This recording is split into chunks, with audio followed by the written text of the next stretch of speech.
Ayan, salamat po Miss Joy Mercado sa inyong tanong. Sabi niya, Doc, pinapakain niyo din po ba sila sometimes ng meat like boiled chicken, breast, pork, and beef po? Ayan, so isang comment niya ito doon sa video ko na pinapakain ko sila Lagertha at saka si Bjorn, no, ng SDN, the best dog food in the multiverse.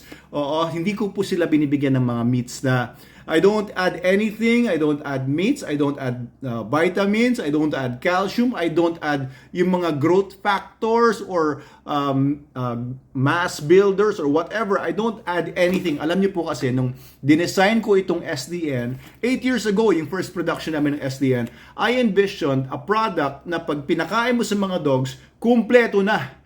Kompletos ricados, hindi ka na kailangan magdagdag ng kahit ano pa. Na-experience ko kasi nung ako ay nasa Dubai pa, no? Ako ay high school noon.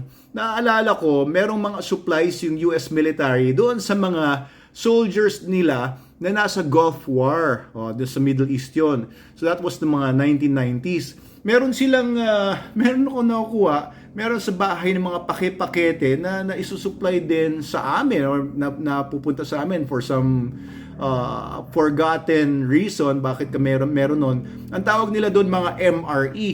The MRE is meal ready to eat. Pagka tinanggal mo yun sa sachet, para siyang parang patty na malambot na parang paste na basta siya, iba-iba yung flavor niya. Pag kinain mo, supposedly nakuha na ng mga sundalo lahat ng mga nutrition requirement nila para sa buong maghapon. Yun, kompleto na yun. So, nung ginawa ko itong SDN po, yun po yung nasa idea ko na nandito na lahat. Andito na yung lahat ng protein na kailangan ng aso, lahat na ng mga fats na kailangan niya, omega-3, omega-6, lahat ng essential amino acids, vitamins, minerals, probiotics, prebiotics, and yung yuca. Lahat na po nandito. Okay, so lahat ng mga beautiful ingredients na kailangan ng katawan ng aso nyo para maging healthy siya, long-lived, and maganda yung performance niya, nandito na po lahat sa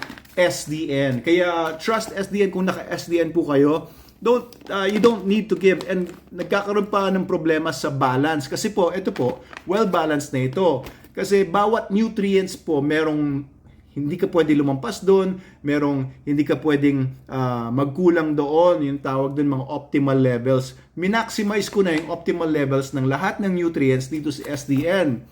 Okay, ngayon pagka nagdagdag pa kayo, halimbawa meats, no?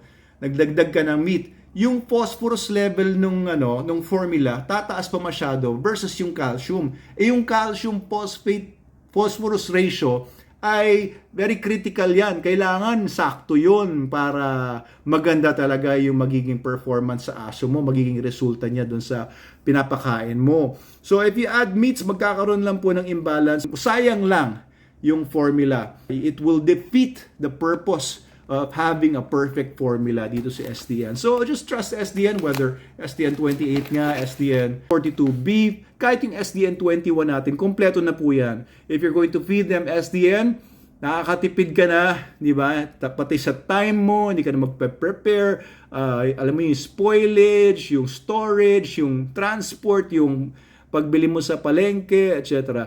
Ang daming tipid po kapag naka-SDN na kayo. Magkano yung mga supplements na dinadagdag, magkano yung iba naglalagay pa ng itlog, mga eggshells, kung ano-ano to increase daw yung calcium, increase daw yung protein. Wala na po yung mga ganun. No nonsense na po dito sa SDN. Kompletos recados na, siksik pa at liglig. Ayan. So, I don't give my dogs anything else but SDN. Manalo K9 po, all our dogs. We had 400 dogs at one time. Ngayon, nasa mga 100 plus na lang kasi nagbawas kami. But all our dogs are being fed SDN and adults are only fed 1 meal a day. Biruin mo, 1 meal a day lang po yung mga adults namin, kagaya nga si Logan ko. And only 1% ng kanilang body weight. So kung yung aso ay 20 kilograms, we only give him 20 grams.